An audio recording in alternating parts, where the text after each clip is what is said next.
One of the biggest problems contractors, subcontractors have is basically how to get their change orders approved. They do a lot of work, and many times they don't get their change orders in writing and they don't get paid. Well, hi, my name is George Headley. I'm the founder of Hard Hat Biz School, our online university for contractors. We have classes to help you build your business, grow, and make a profit. One of our courses is Construction Field Project Management and Productivity Systems that Work. I'm going to give you a little snippet of how to manage change orders effectively, which is part of our course you may be interested in. If you're interested in signing up for one of our classes, click online, the number at the bottom of the screen, and we'll see you on that webpage. But first of all, how to manage change orders. So the first thing we got to do as contractors is stop giving it away. You know, if I had $1 or $10 or $100 for every change order my project manager, my superintendent, my foreman did without getting a signed change order, without getting paid for it, I'd be a rich man, right? And so why is it so hard to get change orders in writing? You know, are you afraid? Are you wimpy? You don't want to upset your customer. You figure you'll get it at the end. The customer told you you'll work out all those problems at the end. You know, what's the problem here? You know they got to be in writing. Your contract clearly says all change orders must be in writing. You know it. Your customer knows it. Everybody knows it. But why don't we do it? Why are we afraid to make that happen? We've got all these excuses. I don't want to rock the boat. I don't want to upset my customer. I'll work it out at the end. Yeah, when they have no money and you have no leverage. So the key is get it in writing. What's the contract say? Contracting's about contracts. What's the contract say? So first let's think about change order management. Managing change orders. Number one, they're not extras. You didn't design the plans. You didn't create the problem. You didn't upgrade the project. You didn't create a conflict between the plans and specifications and the site conditions. Somebody else has an inadequate, incomplete problem that you have a contract to build, and they have to provide you an answer of which you're going to price and get paid for, right? It's not fair for them to ask you to do things without wanting to pay for them. Friends pay, enemies don't, right? And so we've got to be firm. Never give it away. Don't start a job off on the wrong foot by giving it away. You know, make it part of your winning playbook to do what's right. You know, a $10 change order is a $10 change order. You know, at the end of the job, hey, you can decide. But at the beginning of the job, every little nickel and dime counts. Number three, you got to charge the right price. Don't pad it. Don't overprice it. Be fair. Be fair. You know, if it's a $100 item, charge $100 plus your standard markup. What's the contract say about your markup? You get a 10%, 15, 20, 25. Whatever it says, that's what you want to use. When you start overpricing change orders, when you charge too much, guess what? You start getting in a war with your customer.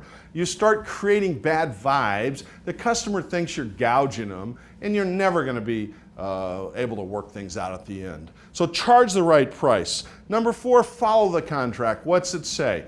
At your pre-job startup meeting with your customer, you're going to sit down and you're going to have an intelligent conversation, and you're going to review the terms of the contract. And let's roll over to the contract section between you and your customer and have a candid discussion about changes. And you're going to say, what's the contract say about changes? And you're going to read it with your customer, and it's going to say no work without a written change order. And you have to get prior approval unless it's an unforeseen condition or a problem you're going to have to fix, right? And so, like a broken pipe, you can't let that go forever. And so you have that conversation and you say, okay, it says right here, we need to get these in writing before we proceed. Is that how you want us to proceed? Yes, absolutely. Okay. And so 4 months later, when you're out there working and you have an unforeseen condition, you have a problem, you have an upgrade, you say, remember our conversation? Here's my change order request. I want you to approve it before we proceed, okay? And you've already had the conversation, but if you don't have the conversation, they're going to try to get you to do it without a signature and work it out at the end, right? And so we got to follow the contract, and we always got to get those approvals in writing, and always if it affects you, but generally it will, always ask for extra time. You don't know what they're thinking. They might be going to back charge you at the end of the job because you were late. So every little change costs you time.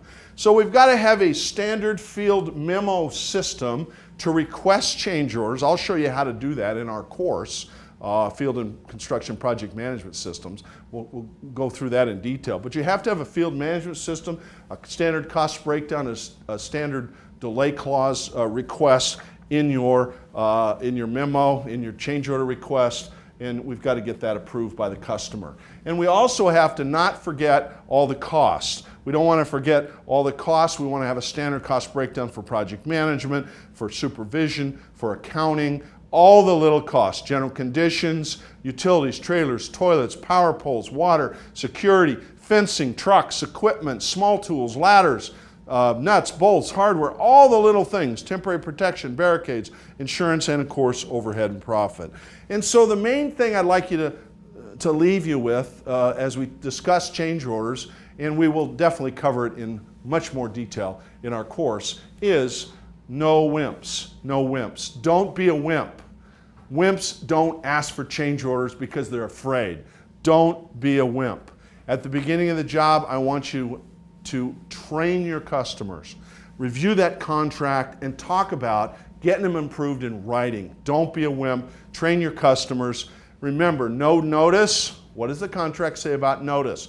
You must provide prior notice. No notice, no nothing, in. Late means never, has to be timely, has to be written, has to be reasonable, and it has to have prior notice. Read your contract, right? No VAs. Cover your butt with a change order, right? Cover your butt. No verbal agreements. WIN. Win. Write it now. Write it now. If it's not in writing, it didn't happen. So hopefully you've enjoyed this little segment on managing change orders. We'll give you the complete forms, systems, how to do it in our course, Field and Project Management, Productivity Systems that Work at Hard Hat Biz School, the online university for contractors, where our goal is to make you and your construction business a success. Thanks for watching.